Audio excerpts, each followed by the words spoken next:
My name is Chris Claremont. You're watching OMNI X-Men. Yes, that's right. You are watching OMNI X-Men here tonight, Tuesday night. It is back. Welcome, everybody. We're breaking down this bad boy right here, 165. Got my copy. Just bought it last week. Thanks to Zap Comics. If you're new to the show, we're breaking down all the Claremont issues based off of the Omnibus that we've been buying. We are now on volume 3. Like I said, 165. And of course, I have my co-host with me and good friend, my man John from John's Comics with Kids. Yo. Hey, how you doing? Look Good at to you, see man. you. Hey. Yeah, man. I gotta have the storm cover ready. Storm cover's always ready. Even if she's turning into a nasty beast, still gotta have it ready. Dude, you've been killing it with the storm cover. Like I saw like your throw your setup Saturday. Was it like last weekend or whatever? You don't realize that you're an addict until somebody like shows you your problem, right? So when he's like, "Oh yeah, you should throw your setup with like some storm books," like yeah, and then you start pulling them out, and then you're like, "I got some of that. You got any more of that storm? Got any more of those storm covers?" I love it. Well, we will be talking a lot about Storm tonight as we highlight some of this book here. So looking forward to that. And of course, we have our special guest. Let's bring him on. My man Nick from Nick Comic Culture Station. Hey, what's going on? We all got it this week. Yay! Yeah, we all picked up our hot new comics. I know. One time. I had to go digging, and none of my shops had it. I had to go online and pick it up. So totally glad that I have it. It kind of fills a little gap that I have in this area. So cool. Nice. Yeah. Kind of worked out. Kind of worked out. Love it. Very cool. Well, Nick, man, appreciate you joining us. It's been a while having you on the channel back again. Always love teaming up with you. Yeah, man. Thanks so much for having me back on. Yeah, absolutely. Of course. Excited for this one. And hey, if people are not following Nick, make sure you do so. I put his information in the description below. Definitely make sure you check out Nick's channel. Always doing a ton in the community, all about comics. Appreciate you. So yeah, man. Yeah. I want to real quickly highlight Nick's show once a week. Nick does my favorite thing that Nick does. He's done a lot. He does a lot of stuff I watch and a lot of stuff I like. Yeah, He's got his grading scale. He drops it across the bottom, and he goes and breaks down all the books he read that week. He drops them on this, lets you know how they relate to one another. Oh, I like this one a little more. This one a little. It's one of the greatest shows, and I really, really love it. As somebody who reads new books and is always not sure, oh, should I pick up that new indie? I wonder what Nick thinks. I legit tune in. I see where it drops on the scale, and then I decide I'm going to go back to the shop maybe and grab that book. So you really should check it out if you haven't seen it. Oh, thanks, man. So many people love the little grading scale. It sets me, I think, apart. So get so many comments every time about that. So I'm glad people are loving it, man. Thanks so much. Appreciate it. Fantastic. Yeah, thanks. Great. Thank you. Absolutely. And also make sure you guys are subbed up to John because we will be back over on John's channel next week. Yeah, just sub for the one show and then you can unsub after that. We got a double-sized issue next week, so be ready for that. Yeah, 166. We're going to be so late to anything JP wants us to do after. He's going to be so mad at us. Awesome. Double time. So before we get into things, let's say a quick hello to the chat, and then we'll have some questions that we want to ask Nick. So love this first comment here. Our good friend Gore Vidal says, enter Paul Smith. Yes. Yeah. So I have been hearing so many things about Paul Smith from this show, from the people in the chat, from our guests, from John, talking so highly of this artist. And, I'm not. You read this issue and you're like, wait, what the hell? This is this is another Paul Smith. Maybe later. Common name. Common name. Great point there, Gore, for sure. We'll definitely be diving into some of that, but good to see you. We also have another John in the house, John Big Daddy Ross, hanging out with us. Just saw him over in the chat talking with Morbius and the crew. So good to see you, John. Morbius swag on right here. There you go. Rocking the raw copy of this book too. Love it. Yes, that's right. We got Magic Lasso Ryan in the house. He's got to be excited about the new announcements for DC. He says, question, should X-Men have brood babies after 35? Answer, no, 35 babies is plenty. There it is. Great point. Do you remember me? I love it. Oh, Ryan. Good stuff. We got Jamie J Hood in the chat as well. He says excited to start the Paul Smith run tonight. Absolutely. We got my good friend Candace as well hanging out with us. What's going on, Candace? Thanks for hanging out. There he is. Just mentioned him, JP. Our queen. Our the queen. Or the old. If you guys don't know what this comment's referencing, you have to go check out last week's episode with our man Chet and his comments. His amazing spelling skills. I was like crying, laughing so his hard. His thumbs are faster than his spelling. He says, I mean, hey, everyone. Congrats on the KC win, JP. All right, let's see. Who else we got in here? Scrolling through, seeing people saying hi. And hey, there he is, Chet Knight. Chet Scotland. He says, why is that? Because he's reading the book. Because I'm flipping through it. He's opening the Chet's a big fan of plastic comics. My bag is right here. JP says we have nothing scheduled, thankfully, avoiding double issues and Justin hosting. That's a deadly combo, either one or the other. Yeah. We never let that happen. No, definitely not. Yep. Brother Joe Station, Brother Joe. Good to see you, man. What's up, man? And we got Bobby Delgado. Station Bobby. Morbius in the chat. Morb says John. He would say it on his show, like, there's fools will always lose their money. There's always another sucker out there. And I said, yeah, and if you can't find the sucker, look in the mirror. Look in the mirror. So there he is. He's so good, man. What's up, Morbius? Good, brother. Awesome. Well, we got 15 people right now hanging with us. Appreciate everybody. Take a moment, smash that like button, and make sure, as I said before, that you're subbed up following these two. But yeah, so before we get into it, we like to talk a little bit and learn a little bit more about our guests. So, sure. John, you want to kick off and throw a question at Nick here? Absolutely. So we got a couple, just rapid fire, get us learning a little bit about Nick and his connection to mutants and that kind of thing. Sure. If you were going to pick like a favorite story centered in and around mutants and X-Men, is there a favorite story arc or a storyline that resonates with you, either for nostalgia reasons or just because you really liked it for whatever reason? Yeah, I think the first story I read from X-Men was House of M. I think that was one of the first ones, and that was a really good run.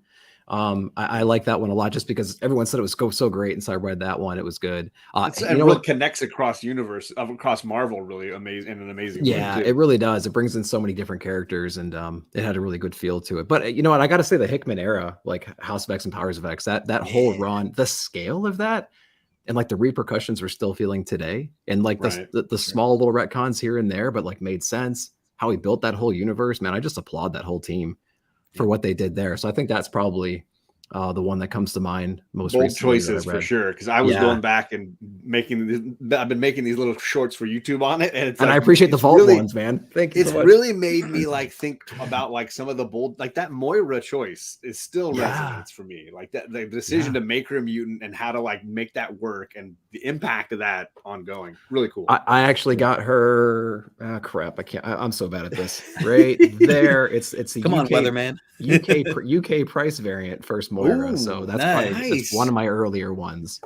So, and she busts out that AK-47. That first issue, starts shooting around the mansion. Pulls the gun out of the armory in that first issue. That's right. Will forever reference that book. And we get her a little bit in here too, so that's pretty cool. Such a great mutant moment. Yes. Yeah, absolutely. Nick, my question for you is pretty straightforward, but I'm curious, out of all the different mutants that there are out there, who is your number one, like your favorite, someone you just you love out of everyone that you've ever really read or learned about, X-Men character or mutant character? Yeah, I think I'm just gonna go back to my classic like childhood one with Wolverine. You really can't go wrong. It's a pretty bland answer, I think, but like he's just so damn cool, dude. He's just so he's just so awesome. You know what I mean? His attitude, everything. His attitude, he's just unstoppable. He's got a great power. I like his dialogue and stuff and how it's evolved. He was kind of like this ape kind of a guy. He really didn't know how to talk like at the beginning, back in like the early Hulk days. He's like learning how to read and stuff. All the frails he was always talking about. Right. And then like he's evolved so much, and I like all of his little character moments and in the most recent runs. And so I think Wolverine, man. I think that's just a cool mutant, dude. He's got awesome powers. Do you have a favorite villain? Ooh, favorite villain. Like in the mutant world, obviously. Right. Yeah, I mean, I'm gonna go. This one's a tricky. tough one too. Because for me, it's almost all my favorite Marvel villains outside of Doctor Doom are in the X. I was gonna say all of them. Yeah, I was leaning towards Doom at first, but like mutant wise, I'm gonna have to go with Magneto. He's just too cool as well. I like his agenda. I like how they kind of portrayed him in the movies as well. And he's not wrong. He's not wrong, and it's like that yin and yang whole thing he's battling with the whole time, with Charles and stuff. So I mean, pretty bland answers, but like they're just such good characters that you really can't go wrong. No, with them, but they're not wrong. Yeah. JP, maybe when we get you back here in 3 years, we'll ask that one next time. We were because we were trying to keep the show short, JP. That's we know we didn't want you to be late for your next. The joke is Justin and I came up with a list of like 10 of these questions and realized like we couldn't ask all of them of every guest, so we always have to like just randomly pick 2 or 3 of them and just do those. So yeah, nobody gets all. Yep. You got to come back again, and then we get another shot of questions. That's right. The best part, though, of all of that idea was when we first started this season. The idea was, okay, we got to make let's keep it within an hour. We really got to be tighter on our shows.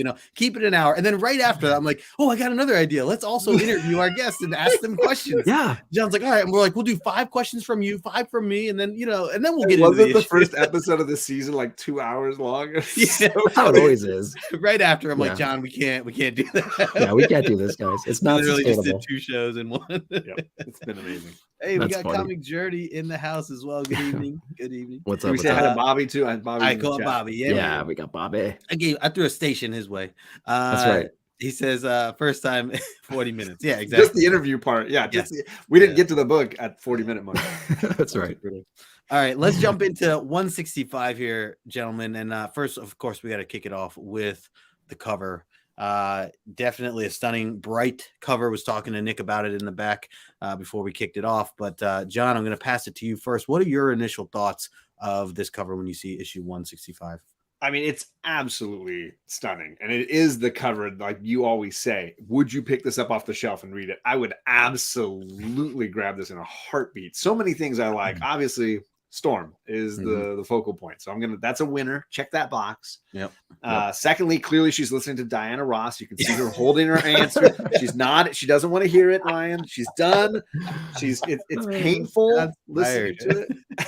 The transition is so killer. And then of course I love the like scale of the background, that it's like yellow up to red, like you get the whole like color scale across the back. Really great. No, you don't need a background. This is one of those rare covers where a background would ruin this. I don't need the spaceship. I just like the intensity of the moment. Yeah. Sorry, Ryan. Stop in the name of love, John. I always wonder, like, what song is she listening to right here? What's in her AirPods that's turning her into a brood?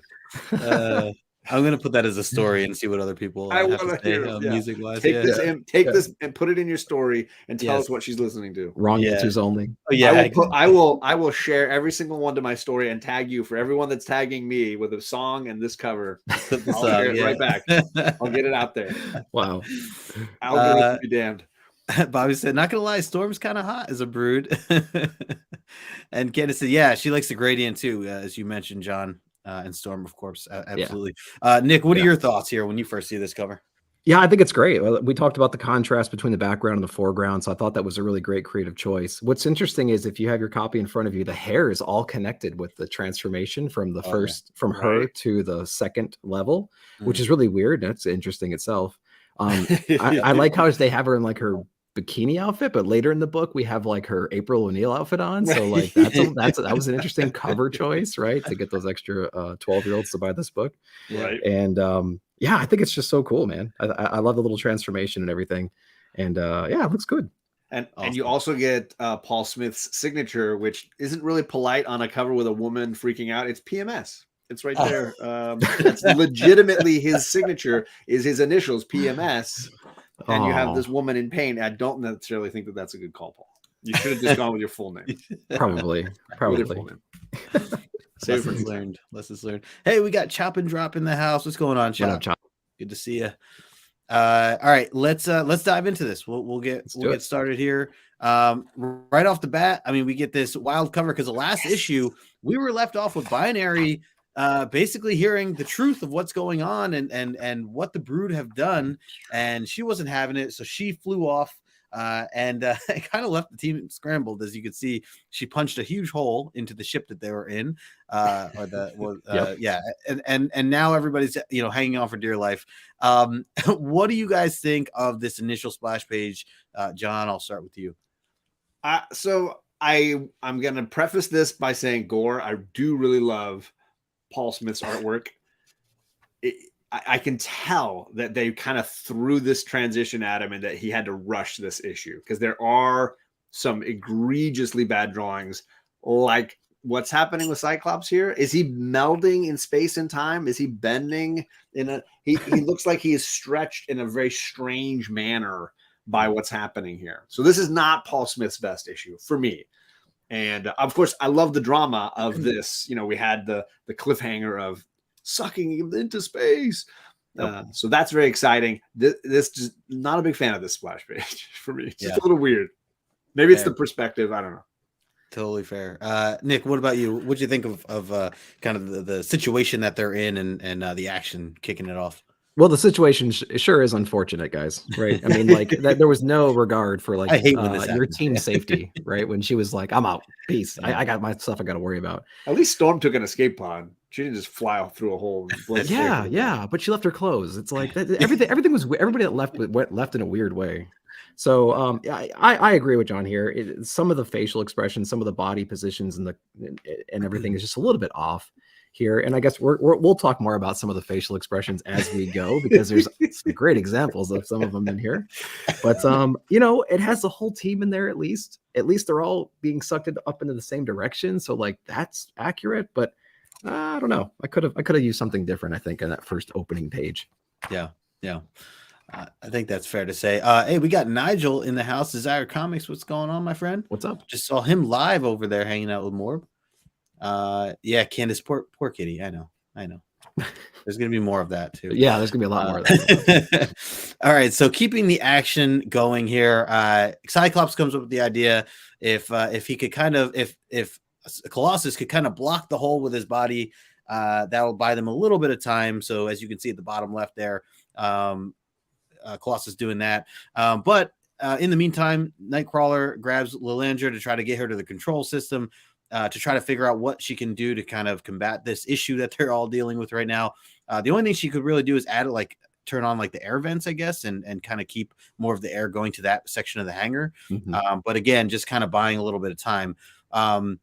Cyclops and Wolverine working together. It's nice to see. You don't see that often. Coming up with the idea of kind of slicing open or cutting another piece of metal to use to kind of clog the hole. But Wolverine does lose his grip there. Luckily, you can see Cyclops kind of finishing off the job and taking the rest of it to kind of plug the hole. As you see that Kang, I should have had a Kang kind of a missed opportunity there. Nice bright pink. And then they all kind of crash down. And interesting that like Wolverine's like, they're like, oh, everybody all right? He's like, yeah, hunky dory. He's like, if you disregard the fact that you all are like going to die because of eggs and stuff. Yeah, everything's cool. Right. He's known for his positivity, his optimism. Yeah. I'm like, just take it as a W, man. Right. Nick, what did you think of some of this? The team working together here, clogging the hole. This whole. Yeah. I mean, it was a fun way of getting around the situation. I like that panel with Colossus. He's kind of like holding himself in there. Mm-hmm. That was probably one of the stronger artistic elements in this book. Totally, I think that agree. Panel. Totally agree. And I even like how it breaks the panel as well. Like his feet are planted there. Sticking out. Yeah. It gets me confused about how he's like outside that panel, like standing, but he's also in the hole. But I don't care because it was fun. The Cyclops panel on the top left is actually pretty decent too. I think I like the geometry of his helm and everything, of his visor and stuff. It was a cool little action scene.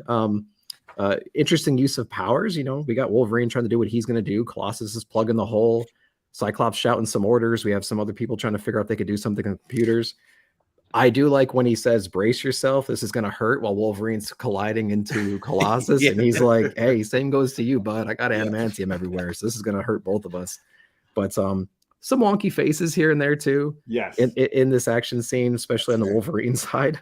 Yeah. As we get with Colossus on the far right there. But a pretty decent action scene right there. That's some cool stuff. I feel like he looks like friendlier Wolverine. I don't know. That's the word that kind of comes to mind. Friendlier. Yeah, for sure. Real quick, I see we got Paul back-to-back issues in the chat. What's going on, Paul? Saw him hanging out with more earlier as well. And we got Geek Out with Roscoe, my brother Roscoe chilling with us this evening. Appreciate you guys. And aggressively relaxing, hanging out in the chat. Says, yeah, Colossus is big, but he can squeeze through things like those cats that go under the doors. Yeah, exactly on the internet. John, what about you? Anything to add here with these scenes? Okay. I mean, I totally agree. I love the panel of Colossus gripping the wall and like holding. The science of this makes no sense. Like if you stop to question anything that's happening here, like we got a giant hole in the ship. Let's just throw a guy at it and he'll stop. The big metal guy will stop it. It's not going to like be a bullet fired at a hole. Like it's not going to make it worse. You're shooting a big metal man at a hole in the side of your spaceship. How is this going to work? This is insane.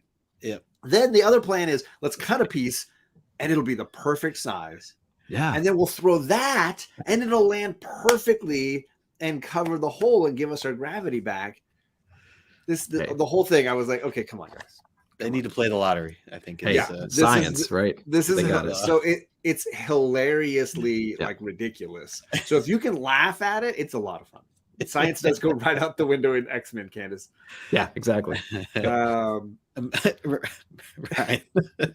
Yes, just like the movie character. So the first time I reread it just this weekend, I was like, God Lord, man, come on, Claremont, be better. You're better than this.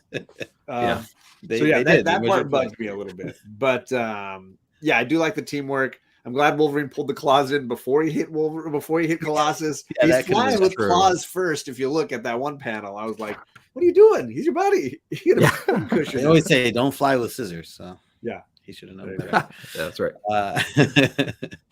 Very common phrase. All right, let's keep this going here. So we kind of change gears here for a little bit. After all that action and excitement, we switch over to some of the ladies that are hanging out back at the mansion. We get Stevie Hunter, or sorry, what's her name? Stevie Hunter. Yeah, Hunter. Yeah, okay, I was right. Stevie Hunter, which we haven't seen her in a little while. I feel like now, a couple issues. I'm glad they're giving her a place to hang at the mansion. They kind of trashed her apartment at one point. So yeah, that's true. They owe her. It's the least that they can do. Yeah, she's doing all right. So it's her, Moira, Ileana, and they're all hanging out. It's interesting, like even these first couple of panels where they know what's going on, and Stevie's asking like, what's the word, anything right now, and they just feel guilty that they know their people could like be dying essentially out in space, and yet here they are, cruising around the pool and hanging out. So it is an interesting situation to think, because like Moira's like, well, you got to live, like you got to move on with life. Life must go on. So it's interesting to kind of take both sides of that. But they have a bit of a conversation about Charles and kind of his struggles right now with kind of an interesting way of how we learn about Charles and more of where his mind is and his concerns for the guilt that he puts on himself for anything that the team gets themselves into. Every time he kind of beats himself up, and Stevie can kind of relate in a similar but different way, not as life-threatening way, but just talking about her career and everything. And so nice little way to get a glimpse of a little bit more from her. And then of course we get Moira going back inside. She talks to Professor X, where she says that they get a letter from Reed Richards about this new girl, a Vietnamese girl who goes by the name Karma, which we're a bit more familiar with nowadays. But interesting to just know that was like maybe, I guess, the first mentioning of Karma. Just talks a little bit about her abilities and how he thinks that she would be a good fit for Charles, going under Charles' wings. But they kind of have a little bit of a back and forth on how they feel about that. And in that discussion, Professor X kind of puts her down in a way of he says, Moira, you aren't being fair. I cannot bring another child into this place only to see her destroyed. The X-Men aren't the X-Men are my family. I love them as I would my children. You have no conception of how much it hurts to lose them. And she quickly reminds him about her son and everything that Proteus had done. And so, interesting. Again, a little back and forth here, but I'm curious what you guys think of some of the dialogue that went back and forth here. So, John, I'll pass it to you first. I mean, I think these are three. I mean, I'm not counting Ileana because she doesn't really do anything in this scene, but like three characters that I think are all very interesting, and what they're going through is very fascinating. I think Moira's a little inconsistent across this, where she's like, 2 weeks, they're dead to me. Like, let's move on. And then she goes inside. She's like, "It's been 2 weeks, Professor Xavier. Like, you need to get back to teaching again." She's a little harsh. I know she's Scottish, so she can be a little harsh on it. But she raises great points. I think the character of Proteus, I think, is an ongoing, interesting character. Right now, he's one of the 5 mutants involved in Resurrection, so he's continuing to be an important part of mutantdom. But to see the mother side, because I know for her, when we last saw her in Proteus, it was very dramatic, the sort of ending that he got and the sacrifice that she made. So I appreciate what's going on. She also pulls a great reverse psychology moment on him where she's like, "Oh, then maybe we should send this new mutant to go talk to Magneto. Maybe Magneto would teach him." She does like rope-a-dope him a little bit into like being like, "Oh, maybe you're right." Like the way she brings him around, I did kind of dig that. And yeah, JP, great sunglasses, right? Rocking some great shades. Digging the shades. Quick hello to Sheena, my girl Sheena, hanging out with us. It's good to see Sheena. Nick, what about you? Anything to add there? No, yeah, great points. I did kind of notice that little inconsistency too. She's kind of like heartless towards the beginning of this one page, and then she kind of flips the script a little bit with Charles on the other half. I think that's great. I like how he's just like in a dark room, just like staring outside too. Like that one top panel. Where is it? In the middle top right? It's just like this close up with her silhouette. I thought that was an interesting perspective. So I thought that was cool. Cyclops gets it because he's always doing that, right? He clearly learned it from Professor X. And then she like flips a light on. She's like, "All right, dude, come on. We got some business to take care of. We got this one chick. 3 gorgeous ladies in bikinis out by your pool. Yeah. What are you doing in here, Hugh Hefner? Get it together." Exactly. Yeah, that was a whole funny thing too. Like everyone's chilling, drinking, having some drinks, doing some high dives. Meanwhile, the real work's being done in space, right? So, cool panel. Nice. Well, let's keep it going here because we're gonna kind of shift gears again as we get back to the Shi'ar shuttle that was kind of floating in space here, and we get a little bit of a recap with Storm. We know from last episode she had just like completely. She's been battling with herself on the struggles of, feeling that she's different, just her whole body. She can tell something's up. She understands now with the whole egg and everything else going on, but now she's starting to go even deeper with her thoughts to think, am I wrong to want to get this egg out of me? And if so, am I going against my very beliefs of not killing, because technically this is a live egg, but if I don't kill it and remove it, then I die, it's just like interesting struggle that she's really like. I mean, she goes deep into thinking about this, and it's cool because it also gives you like the recap for anybody who may have missed the issue before. So I think they do it in a solid way. I do like the colors here that we see throughout this too. And then of course, as she's thinking about this, it starts to happen. You start to see that her hands turn to these alien tentacles, and it's her head and everything, and that's where we get that the cover from, which I think is pretty well executed compared to the cover. What did you guys think of these moments here of her? Like, did she overthink this? Do you see her side to this? Or is this more of like, should she just be not worried about the egg and just, obviously it's her life, right? Like, should she just be worried and trying to live, or, there's a lot that goes kind of into this. And then also the transformation. So Nick, I'm going to pass it to you first. What did you think of these panels here with Storm? Yeah. It's a classic dilemma, right? It's a dilemma that we're still trying to deal with today in culture, right? At a higher level, but she's really sticking to her character here. That's what I got to say here, right? I mean, she just abandoned a lot of her friends. She's got some really bad news, and she's trying to deal with it the best way that she can deal with it.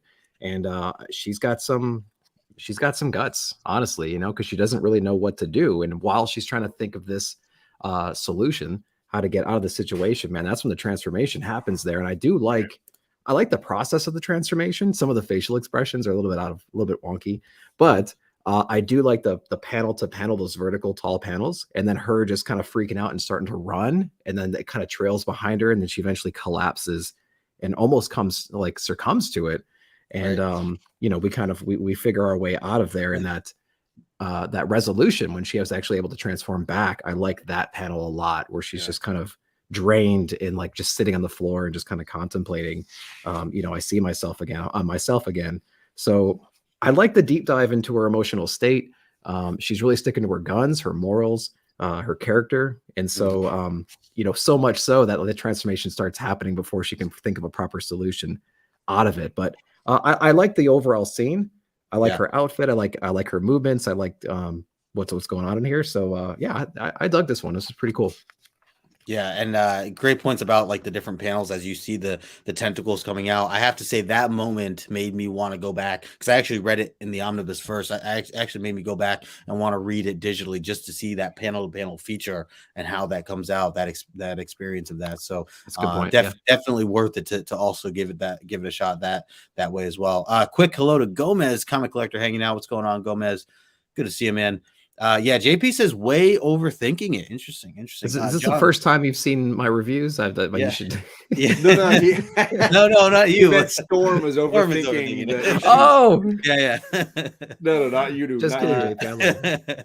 I will agree with JP. Like personally, I can't imagine any of us being like, an alien put a baby in you, and you're like, should I kill it or let it kill me? Yes, right. Man, this is a moral dilemma. Like nobody has this dilemma but Storm, which is partly what I really like about her. Obviously, this epic passion for life and humanity. Mm-hmm. She could never be what we see Jean Grey become when she has the Phoenix Force. She could never be that life-ending creature. Yeah. So for her, the connection to living things is incredibly meaningful, and that's very illuminating. I think it's kind of interesting. I will say I'm not a fan of the art on some of these pages. Some of her facial expressions are just flat and cheap, and I don't know how you make her look that weird. Like I don't know how you do that. But I do love the final panel that we see here, where it's all white. There's no background at all. It's like it just fades away to the focus of the scene. But the next two pages, those are the opposite of this. It's like the other side of the coin, where we're getting not the ugly side of Two-Face, we get the good side of Two-Face. Like, holy cow. Let's go right into it. I'll throw them up there. Yeah. Dude, that come on. This is why I paid my, what is it? How much did this book cost? This is why I paid my 60 cents. 60 cents. Yeah. I paid 60 cents for these 2 pages, 30 cents a page right here. They're great. Yep. By the way, I realize these pages should be swapped. Yeah. I put them in opposite order, but no, absolutely. So on the far left there, you do get to see, as it says, the metamorphosis is nearly complete, and then as the shuttle is like floating into this with the nebula emerges from the nebula, as it says. Yeah, right. Which, by the way, I love the stars, the blues and purples that they did. Gosh, right? The swirl. Yeah, and it's almost like crayon. Like it's not, it's very simple. I really like it. And then and because of this, she's like closer to the stars. It kind of explains a little bit the galactic core. It mentions millions of suns crammed into a relatively tiny volume of space. And this allows her to get like some of her powers back, the living, the sunlight and everything else that kind of goes with. And because of that, it kind of startles or the metamorphosis from happening. So she ends up being able to kind of fight back, turn herself back to herself. And then she talks about a third option, right? Because she had talked about one option being that she kills the egg, the second option being that the egg kills her and becomes the brood, and that those are the only 2 choices. But the third, interesting, because it's like, is it kind of like suicide that she was like referencing, or is it more that she was just going to try to use her power in a way to amplify the whole scenario? I'm curious how you guys took that overall. And then, of course, we get like the star, this bright, shining piece, which knocks her out essentially, but it also stops the transformation altogether. How'd you take that, John? Well, I took it to be very metaphorical. She was not certain what this process was going to be. Mm-hmm. She definitely was considering letting it kill her. So, that would be a suicide option versus killing it somehow. And she talks about how her power is connected to life, and that this thing living inside of her, she could drain it, or in some way believes that her powers could kill this thing living inside of her. She thinks that she might have that ability. But then, yeah, something dawns on her. Some solution comes to her relating to this nebula that seems to be feeding her in some way and energizing her. I do love the, or maybe, no, I shouldn't say it that way. Yes, I was. Yes, Chet. Yes. But I was more upset, Chet, with the really ill-timed shadow. She's floating through space. I get that her hair covers up her naughty bits. I get it. But then she tilts back over, and there's a perfectly timed shadow. Come on, Shadow, get out of here! What are you doing to me? What are you? Who's casting a shadow on this greatness right here? Yes, nothing can. That's definitely true. And then, of course, yeah, we get the sort of cliffhanger of what's going on floating in space. That black panel that Candace is referencing is the end of this sequence. And the next time, we're not going to see her for a bunch of pages. So it's sort of this cliffhanger in the middle of the book. What's going to happen to her? Yeah. JP says the inconsistency in the art is amazing. Awful to good. It really is. And it's funny because I because of Gore Vidal and his love for Paul Smith, and same with Jamie, I was like, maybe I'm just misremembering Paul Smith. Maybe it's all like this. And I had to go start reading the next issue right away. And I felt so much better about it. Okay. The next issue is so much more consistent. I was like, okay, it's not just me. Like, it's just, I get the feeling that he was like thrown onto the book as like Dave Cockrum was leaving. Yeah. And he had to like just quickly put this thing together in a shorter amount of time. I could see that. I got that vibe. Yeah. Yeah, Chet said she expected to die. Yeah, on that point. Nick, what about you? What are your thoughts here? And again, this dilemma that she's dealing with. Yeah, I had to reread this one a couple times just to kind of hear what that third option was, because she talks about like having to draw in like a Goku spirit bomb almost, right? She's like pulling in all the energy from this newfound energy from the stars that she now has access to. Right. And then she has that explosion moment, and it's funny here because it says. Where does it say? As Storm hopes, the embryo does not survive the ordeal, neither does she. And so I don't know if she hoped for both of those lives to end, honestly, but we get to see her kind of resurrection coming soon. So maybe she, developed some kind of a power that she didn't know was inside of her after this ordeal. And maybe that was the third option, and she kind of foresaw that. So, we'll get into it more in the next few pages here. Yeah, no, absolutely. Candace said, can you imagine inking for that panel, that last one? That's an easy one. Agreed. I think I could do this all day. Fill in. Hire me for those specific panels. I'll take care of those all the time. And then hire John for the one previous to that. Right. So we get the proper. Yeah, so you can get it right. I just need the eraser. Give me the eraser. Get rid of that. Gore said that even Paul Smith's worst pages I enjoy more than Cockrum's. Oh man! Wow, interesting. That is a bold statement, but I mean, I love Cockrum stuff, especially the 94, 95, 96. Like, so interesting. Let's see what else. Jamie said, "Tell him, Gore." I need to get Gore and Jamie on for a show together. I guess those two are hilarious. I think they agree on so much. Chet says, I think we have to consider that she was willing to accept death to keep her teammates out of harm. Okay, no, that makes sense for sure. Yeah, she mentions versus she can't go back to the X-Men. Her friend, right. Versus Carol Danvers, who was like willing to kill everybody to go get her vengeance. She's like, I'm gonna pop a hole in your spaceship and take off to get my vengeance. You guys are capable. Figure it out. Figure it out. Plug the hole with the big metal guy. I'm out of here.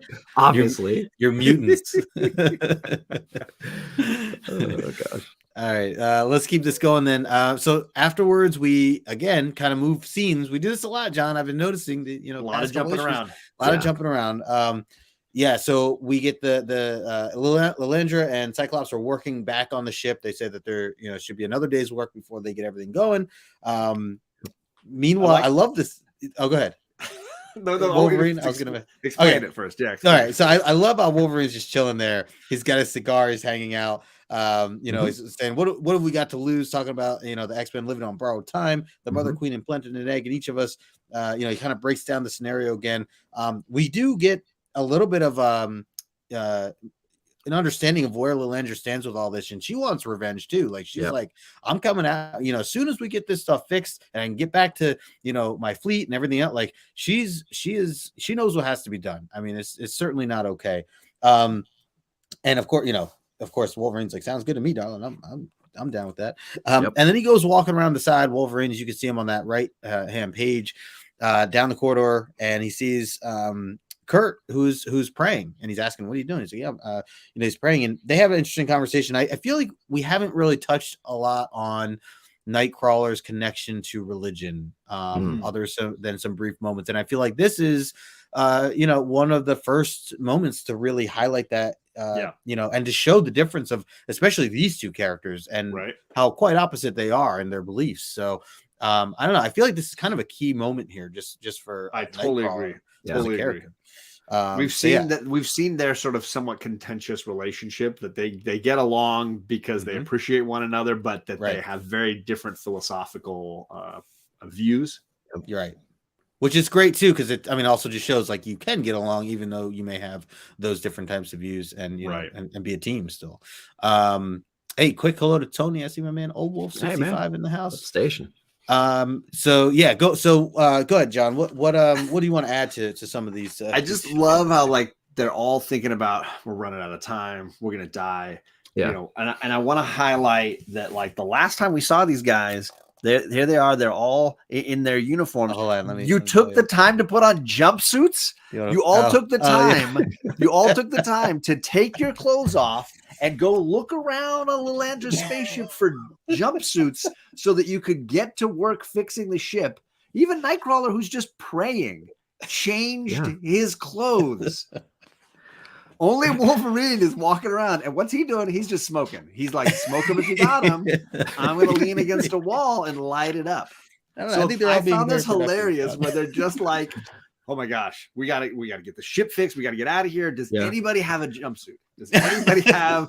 I need overalls or something that's like a worker. Where's my blue collar gear? Can you guys find me some blue collar gear? It's my mechanic garb. Yeah, right. Even Lilandra has one. Like she's even like, oh yeah, I got them on the sea deck. Let's go down and get some. Right? Candace, gotta have the costume change. So, we got Kenneth in the house. What is going on? I flipped to this page and I was like, firstly, Cyclops looks like he's doing the pose again. He's got like the arm up, the legs splayed. He looks like he's just chillaxing. He's chilling. Yeah. And she's doing all the work. Yeah, of course. That's how Cyclops looks. He's a good leader. So that cracked me up. I was laughing a lot at that. JP says aliens. Yeah, right. Here we go again. Nick, what about you? Anything to add there? Well, so I guess some of the big revelations on these pages is basically Cyclops agrees, right? That's the big revelation here. He's listening to everybody's perspective right now. They're like, you know what? Damn, man, you're right. We only have a limited amount of time. Let's go back and kick some butt when we get a chance to. And he's like, you know what? I can't argue that. And so that's a little bit out of character, which means it's a heavy moment. And that they talk about this in the later Wolverine moments up here. Can we spotlight this Wolverine half walk pose, looking to his left, like just awkwardness, the top middle there, the top middle where Nightcrawler's praying. That was a funny silhouette for sure. Froze him in his tracks. And this conversation, and we talked about House of X and Powers of X earlier. This conversation basically happens in a moment in that book as well, and it's extremely powerful between these two characters, and it's essentially a suicide mission, and they have a very, very similar conversation. So I had like the chills when I read this because it seems like this is the origin for that development, for that storyline, and that relationship at that level.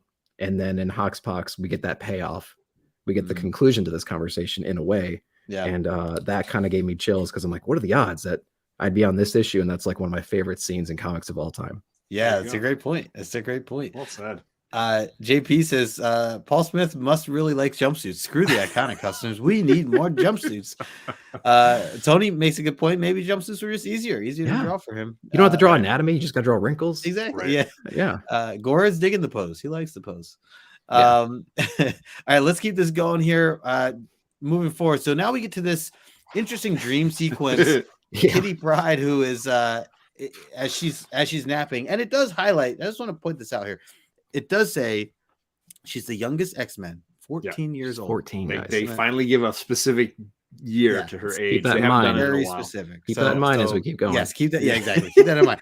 So as that goes down, she is dreaming, and she's at a funeral, and she sees that all of her teammates or her X-Men family are all dressed in black at this funeral, including herself. She sees herself standing there, not sure who's in the casket until she goes and opens the casket, and yet there it is. It's herself who's laying there, and then immediately this casket opens. Her eyes. The girl opens her eyes. And an alien starts to form, as you can see on the right-hand side there. Those pages, pretty wicked stuff there. Yeah. Meanwhile, she's trying to escape the coffin, basically, and the family is there, just the team's just praying, sad, laying down. And then she wakes up, she screams no, and you have what looks to be Elvis hanging out with her, cuddling her. You skip the bit where she starts turning into a howler monkey there at the bottom right. of that panel. Yeah. Oh, I will say there are some very very questionable faces across these two pages. Agreed. That might be the most egregious one in the issue. There it is, Bobby. I agree. Yeah. Although I do up above, I love the beast transition in her hair. Like I really dig that. Is really creepy. Yeah. But then you go down to the bottom, you're like, no, this is what really is creepy. Is that face, the howler monkey style? Yeah. And I just realized my gift didn't work here. That's so lame. It's supposed to be Cartman rolling back and forth. Saying, he was having a bad dream, is what I figured it was. Yeah. I got it. That's awesome. And then as he's as Colossus, we'll get into this next scene here. I'll just say is comforting Kitty. Yeah. So a couple of things here. So they do have this discussion. Colossus trying to be there for her, trying to comfort her, obviously from this nightmare.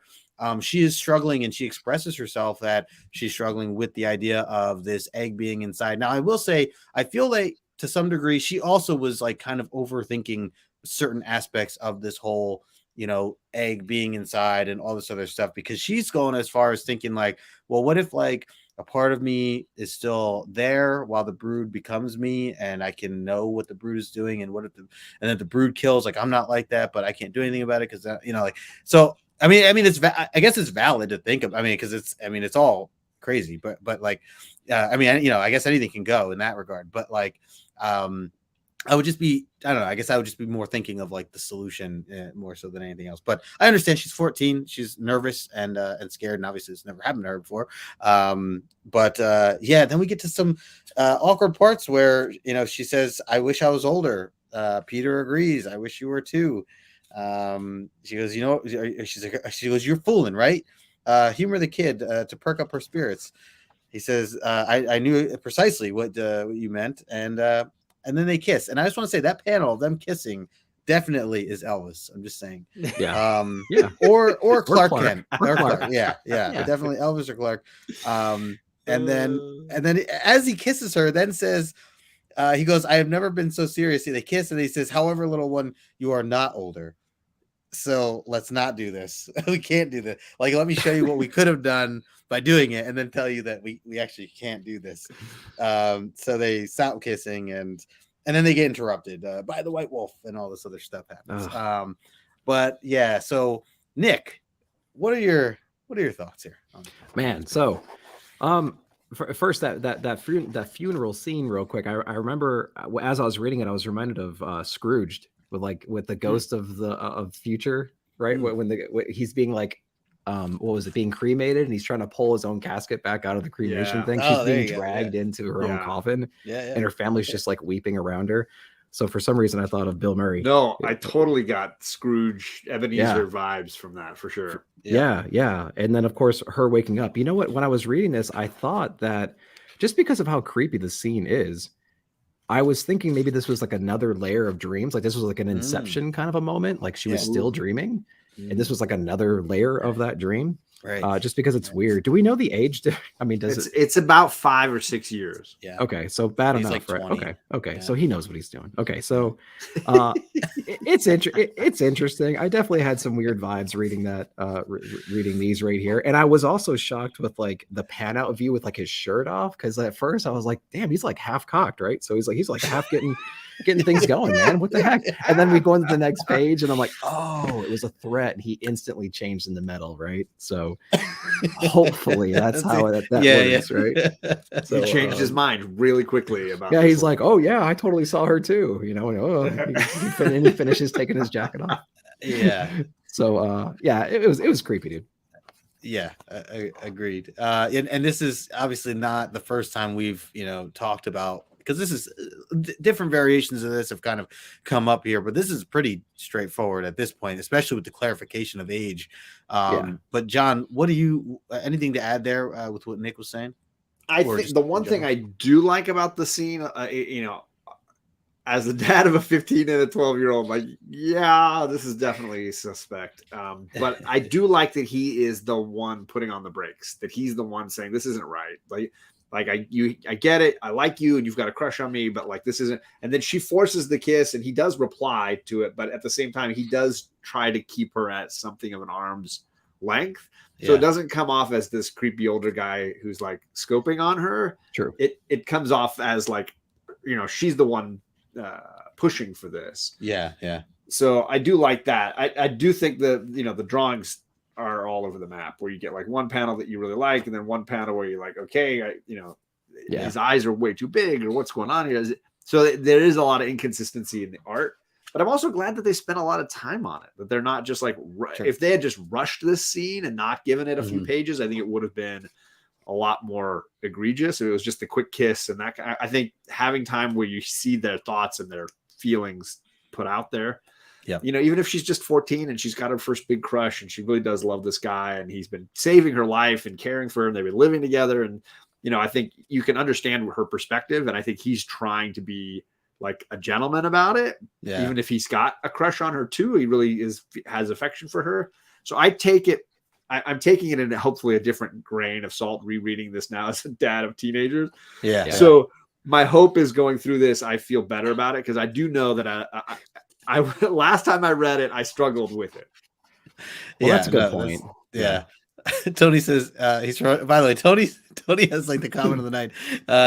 He says they were kissing and then he got hard. Which is, it's right there. True. I don't know how you could argue that. Their conversation was fun too, because it was like, oh no, what if our consciousness is like with the brood? What if they kind of mix? And it's like, is that it was almost like an escape to say like, oh, maybe we'll just kind of evolve into something new. And it's like, oh wait, that might be awful too, because because then we're awake and conscious, and we can like, we'll be living in this alternate body and this alternate mind in a way, and that's even worse than death maybe. So the conversation went a lot of places very fast. Right. So no wonder they wanted to escape at the end. Good Lord. Chet, but Domino has like supernatural luck. Domino X-Force slept with him in his armored form and she still walks. Yeah. But her superpower is luck. So she was able to luckily survive that. She got around all those issues. I'm dying, you guys. Where did I thought I saw on the note. All right, so yeah, let's and I agree, John, like I am glad that they did it over the span of like the 3 pages, to elaborate on a lot of that stuff, even though my first time through I did think like, wow, this is like still going, like where is this going, as I was reading it, but yeah, no, I think it was good to take the 3 pages, but let's keep going here. Chet, we have she got super lucky. Yeah. There you go, Chet. There you go. That's great. Wow. Yeah. So we get Aurora just showing up and glowing, and seems to be this vampire as she startles Colossus, and he goes to like kind of put her hand on his shoulder and notices that it's like she's like a ghost. His hand goes right through her arm, and then she disappears. Yeah. And then same scene or same page, you get the guys hanging out having a beer and drinking. Or Wolverine and Nightcrawler, and then she shows up again in almost a different era. A better outfit is what you mean to say. In a better outfit, and then same thing. They're like, "Whoa, what are you doing here?" And then she's gone again. But then she shows up again as Baby Storm, Baby Aurora, and we call that a tropical storm. Kurt tries to hold her hand, and again just kind of goes right through. It's like a ghost. Yep. So they freak out. Nightcrawler bamps his way over to Lilandra, which Colossus is there shirtless with Kitty, and also explaining like, yeah, we saw her too. And then she shows up again in a different outfit yet again. So many different outfit changes again, John. They managed to do outfit changes even though it's out of a different context. But ever since this is my kind of outfit changes. We're just gonna give Storm a bunch of epic outfits across the eras. Yep. But I will say what I took from this, and maybe I'd love to hear you guys' thoughts, because this is still, we don't have the pure definition of what's happening right now. It seems a little abstract.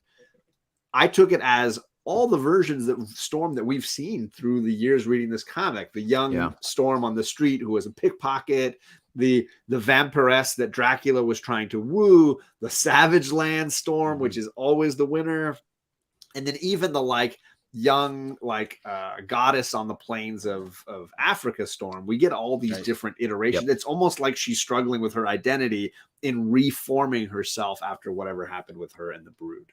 True. Yeah. That's how I took it. Yeah.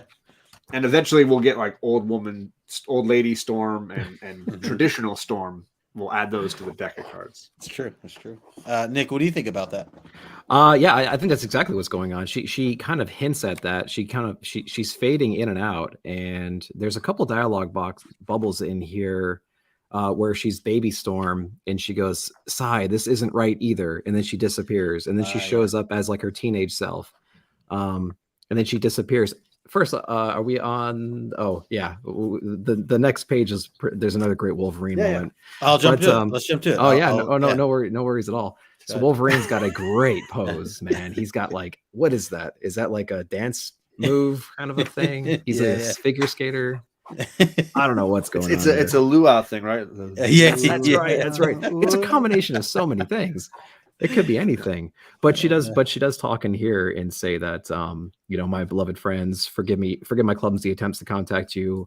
I'm improving my control with experience. So she's obviously taking on different forms throughout her attempts to contact her friends again.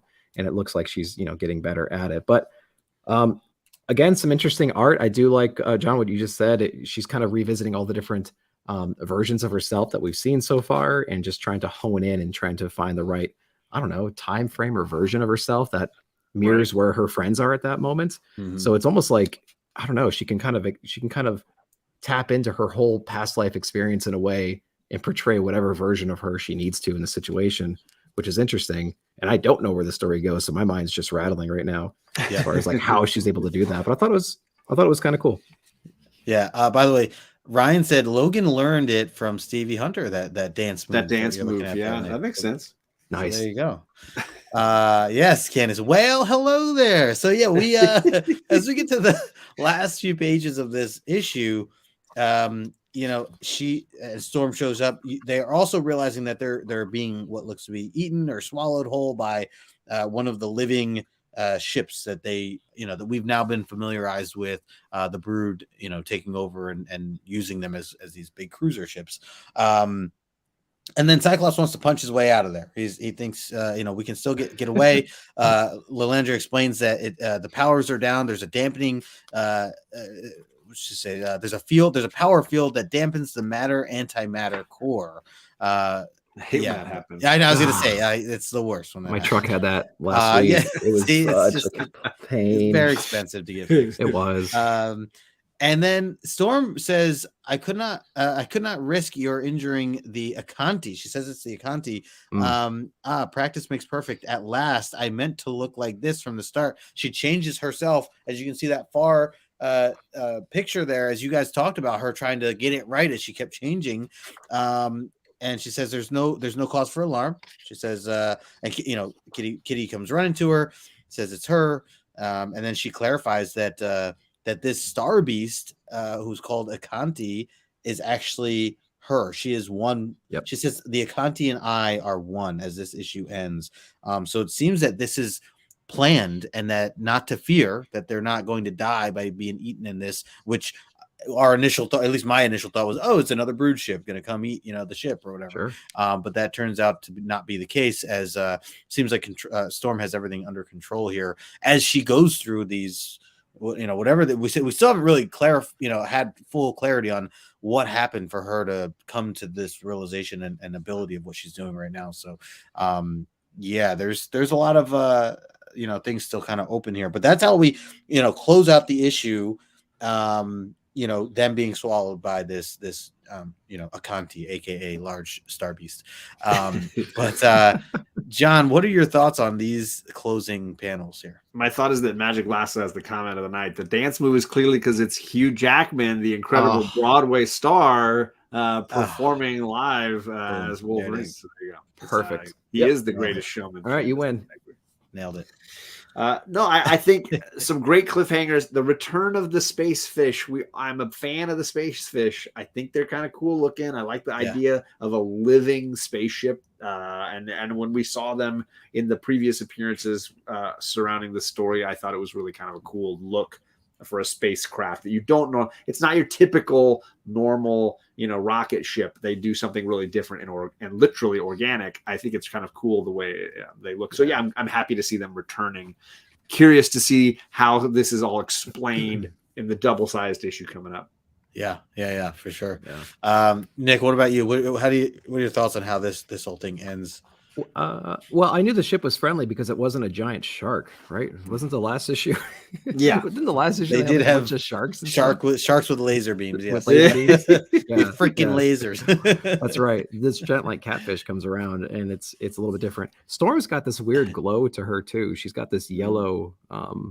Either she has to take a bath or something like that. She's got this yellow aura about her, which I'm curious to know what's going on. If that's part of her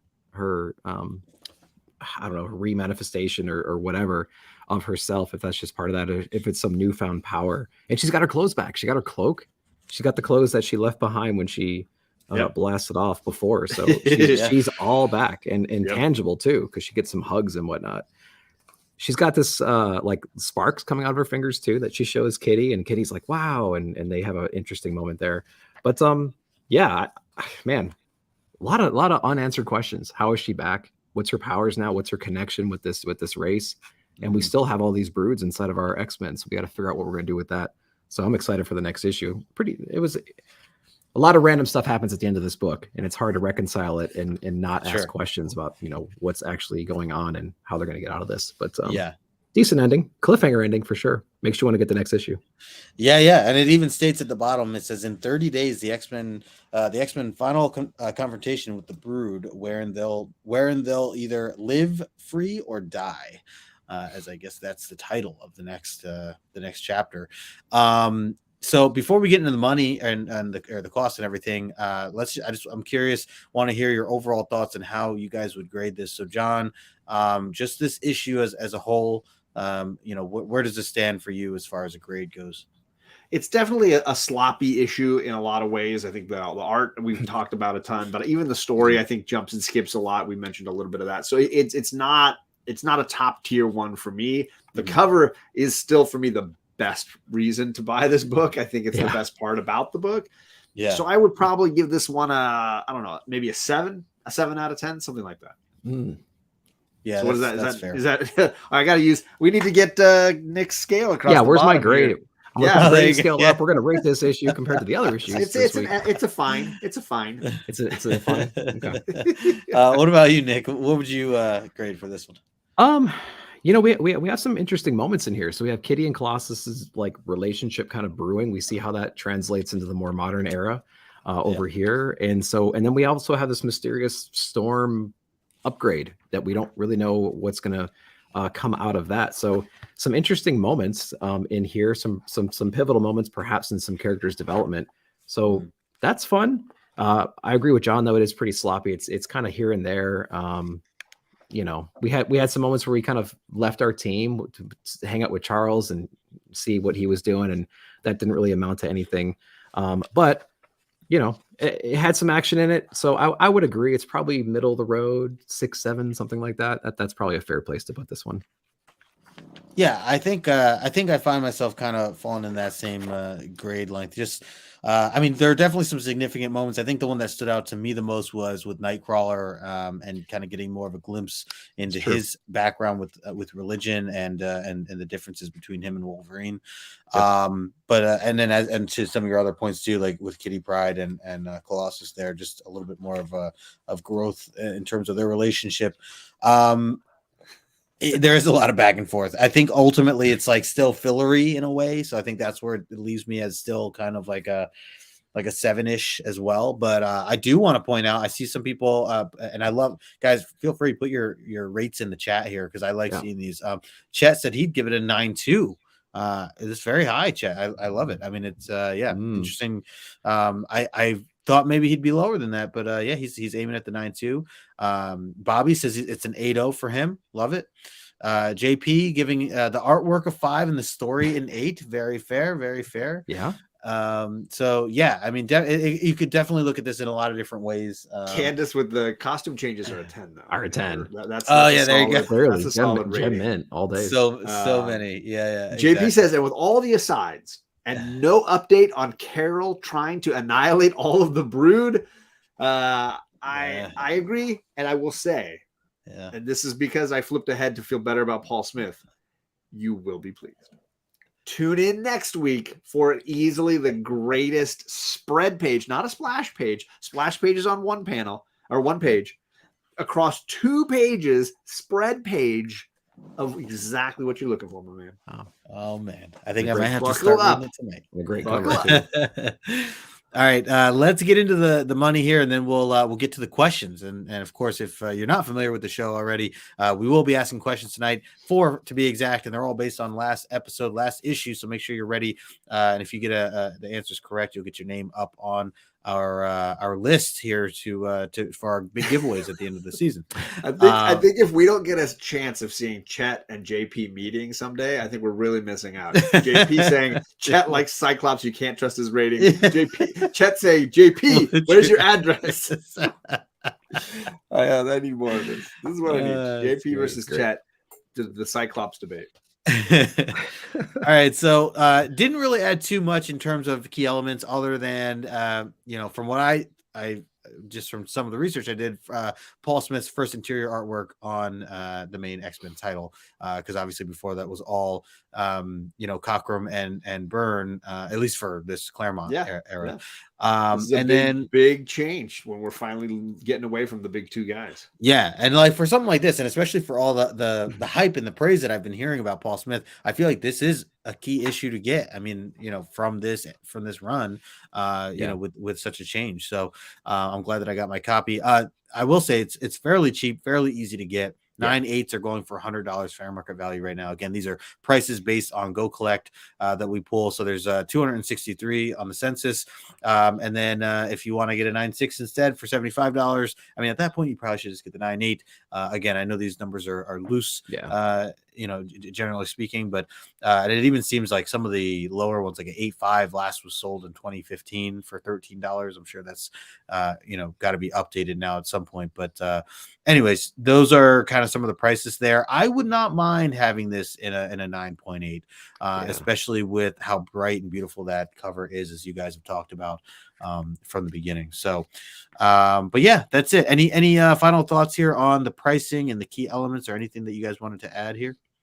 Yeah, I think some of the key elements, we talked about the character development, right? So there's a lot of great scenes in this book. Yeah, that mean a lot to characters for decades and decades to come. So I think that's under the radar a little bit here. For not only the price but the key elements as well. So a lot of great character moments in here. Absolutely. All right, cool. I'm gonna take this down here and let's get into some of the questions. Look, I'm doing pretty good on time here, John. 10, I'm stunned, floored, flabbergasted. So, in case you guys don't know how this works, you have we're going to ask 4 questions. Each question, we are looking for the correct answer twice, meaning 2 people can get entered into our raffle by typing out the right answer. So if you see someone else right there, the correct answer, you should still type it out anyways, because you can still get a point if you're number 2. Steal it. And then the other way you can get a point per question is if you are if you can give us the funniest or wittiest or most sarcastic answer, provided, and making this guy our guest. Provided by Nick. He gets to He'll decide. Okay. So, play to your audience.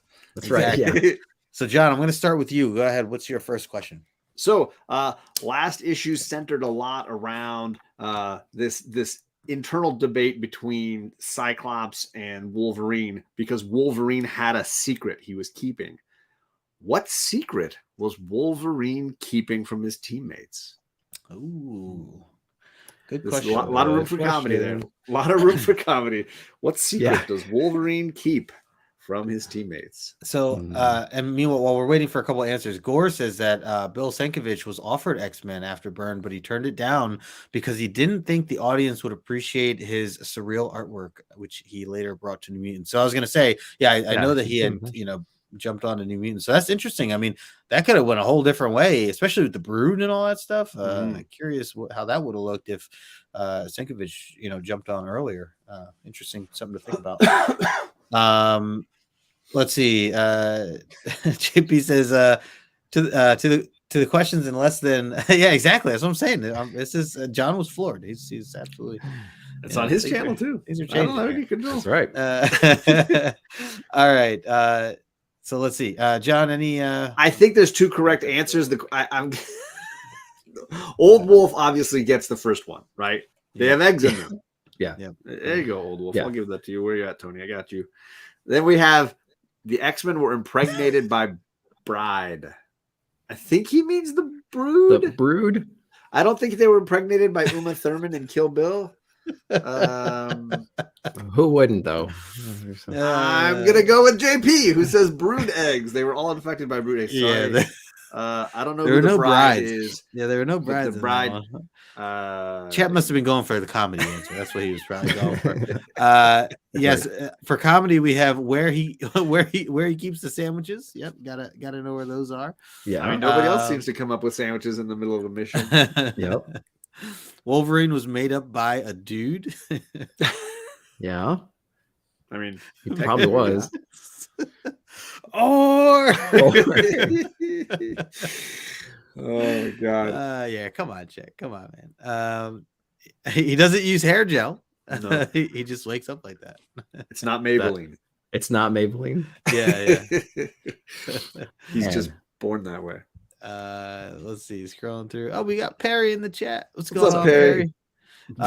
Bros before Albert too. Sorry, bros before broods. That's a great one. Albert says Wolverine's secret. He's actually a fan. Yeah. Man, I gotta go with where he keeps the sandwich. Love it. That one's great. That's Magic Lasso. Lasso Ryan. Yeah. Ryan back to his ways. Hey, you can't hide all the ingredients on that spaceship, man. All these people are gonna be hungry. Where you hiding that sandwich, bro? Bust it out. All right. My first question is, let me make sure I got the right questions here. What did they send Kitty Pryde into outer space to do? Last issue, they had thought of an idea because there's something that needed to be done, and they thought, oh, Kitty Pryde would be perfect for this situation. Let's send her to do it. The 14-year-old. Yeah. They sent her to find a man. Ooh, mission accomplished, bro. She came back with one and found a Russian cosmonaut. Again, what did they send Kitty Pryde out into outer space? A lot of people got that one. Do here. We see already. I think first one here is Tony. Old Wolf says to fix the ship. That's correct, and JP as well. Those are the top two that I have on my side here. So, Tony and JP, you guys got it there. We'll give a few moments here for any comedy answers. Again, for comedy, we're looking for what did they send Kitty Pryde out into outer space to do? All right, now they're starting to come in here. Stand in line for the Diana Ross tickets. Absolutely, Ryan. Absolutely. They sent her to find a new costume amongst all her. That's costumes. where all the jumpsuits were. Yeah, exactly. They're outside. To warn everybody about global warming. J Hood answers. Yeah. JP. JP with an answer as well. Candace says to grow up. Gotta grow her up. She got to grow up a little. Yep. To decorate the party hall, Bobby says. Yep, you gotta have that party hall decorated. Yeah. Oldo says, I pay for this bandwidth. You got the fast internet. We know that. Exactly. You got that speedy internet. Yeah, I gotta get that gigabit. We got Steph in the house. Missing link. What's going on, Hey, brother? Steph, He says they sent her out there to find herself. Ooh, deep. Inner peace. Yes. Yes. Go out into the vacuum of space. Yeah. To fix the space laser. That's right. Let's see. Nick, any of these stand out to you here? I like lassos, but I'm gonna go with Albert's on this one to find the new costumes because we had so much commentary about all the costume changes. It issue. So the one I saw. It can't be a coincidence that they sent her out, and the very next issue, everybody has 20 costume changes. Just saying. Yep. Clearly, that's what she found. very, very relevant to the. Nice one, Albert. All right, so Albert's on the board. John, what is your second question? My last question is at different points they're talking about their ability to battle each other in space, the Brood versus Lilandra. And Lilandra, when asked if she has weapons on board her spaceship, replies with describing what kind of a spaceship she has. She has a name for the kind of spaceship that she owns. So what kind of spaceship does Lilandra have? What's the kind, the type? Yeah. Can't wait for the answers. Yeah. This could go in a lot of directions. I mean, right. I try to get these as open as possible. Smart. So how do we determine which one's the real one versus the funny answer? That's when you know you've picked a really good question. Yeah, it's a great question. Yeah.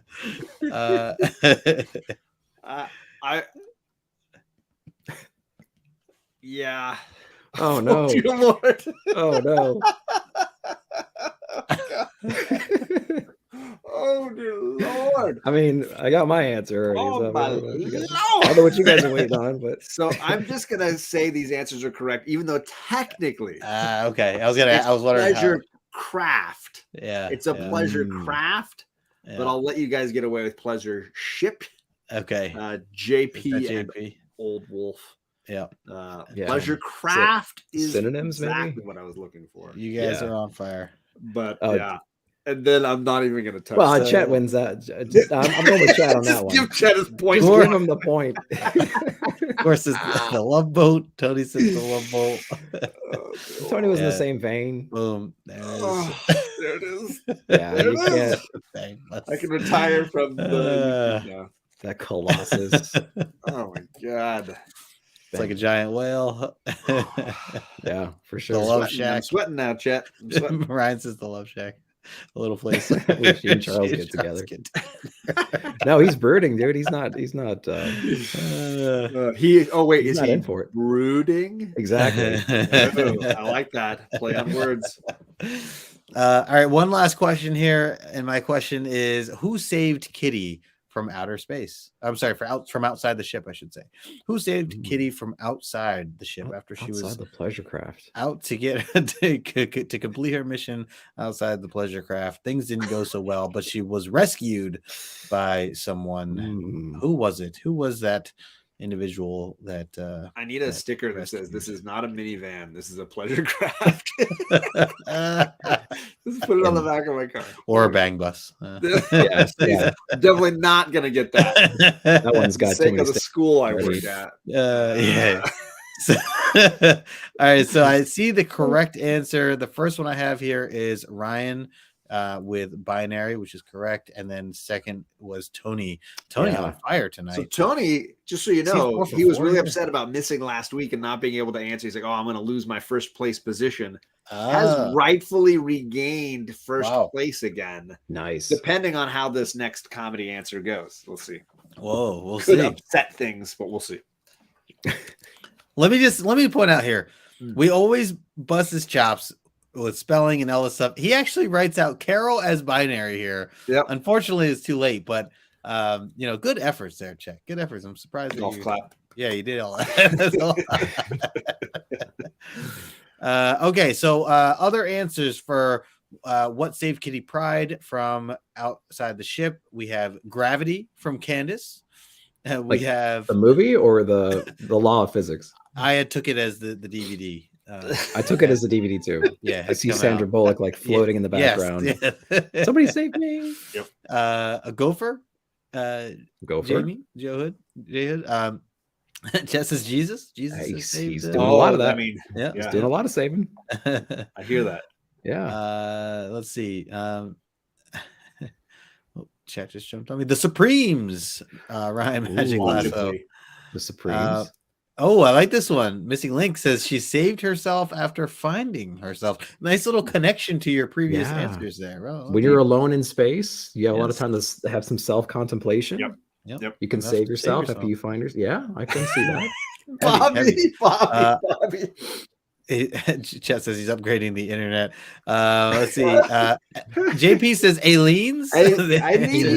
Aleen's. Yeah, those are everywhere in space. Nicholas Cage, Albert says. He's Our everywhere. the Queen.